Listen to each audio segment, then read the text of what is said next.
I don't believe in illusion. I believe in the illusion that comes from the text. And I try not to illustrate on top of that. I am Riccardo Hernandez. I'm a scenic designer.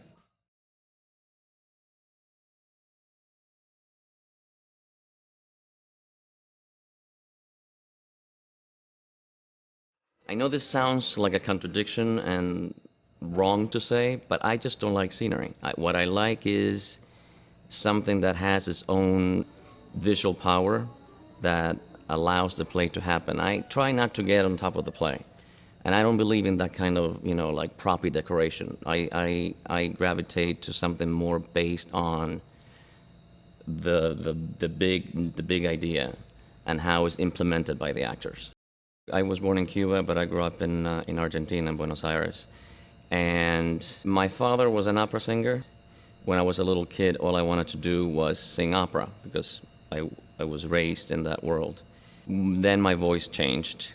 I would say that by the age of 10, I really wanted to pursue a career in set design. One of the operas that I saw when I was a little kid was designed by Ming Cho Lee, who's the head of the design program here at Yale. I think it was my first opera ever, actually. And eventually I just gravitated, finished my undergrad, and I applied to Yale and came to Yale. And then I reminded Ming, my teacher, that I had seen one of his operas in Buenos Aires. And he was shocked. He was like, "Oh, no, that was horrible." It was like, he did not like the production. But I told him, listen, I was a kid and I thought it was the most beautiful thing I'd ever seen. After I graduated, all I wanted to do was opera. But little by little, I started entering the world of musicals. I did Bring in the Noise, Bring in the Funk with George C. Wolfe, and then I did Parade with Hal Prince.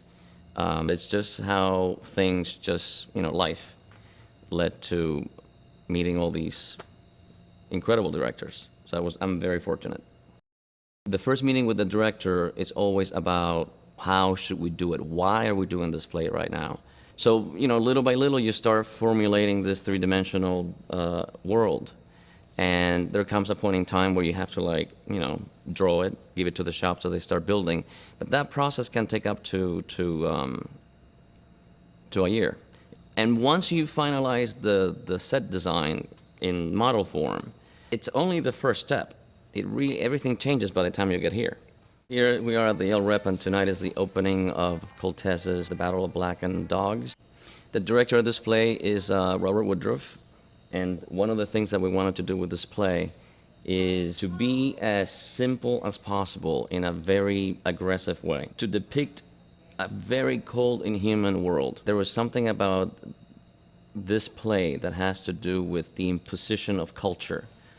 I felt very strongly that I needed to really expose the room in a very honest way. So what I loved is that we could actually take the stage out completely and expose it, which you see right now. And on top of it, to create this layer of adding things, and it's all structural. It's real steel I-beams.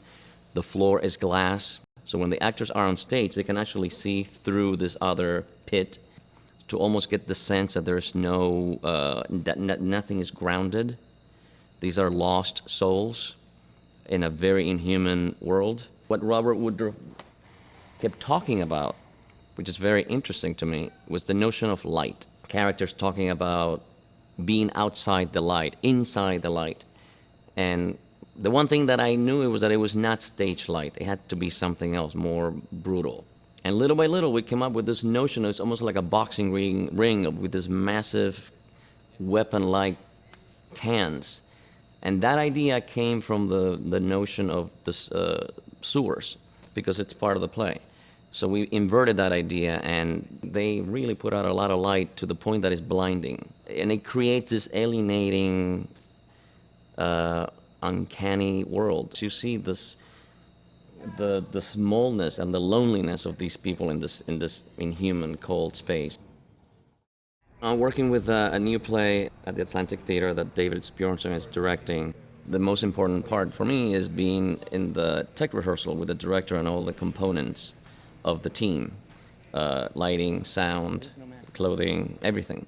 It's the one time when you put everything together, when you discover things. This play takes place during World War II in the Channel Islands, and it's during the German occupation.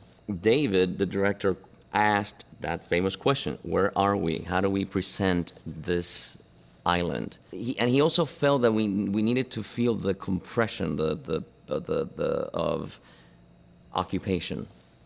And we did, again, a lot of research, and I found these really disturbing, massive concrete bunkers that the Germans had. And I felt somehow that needed to be part of the world.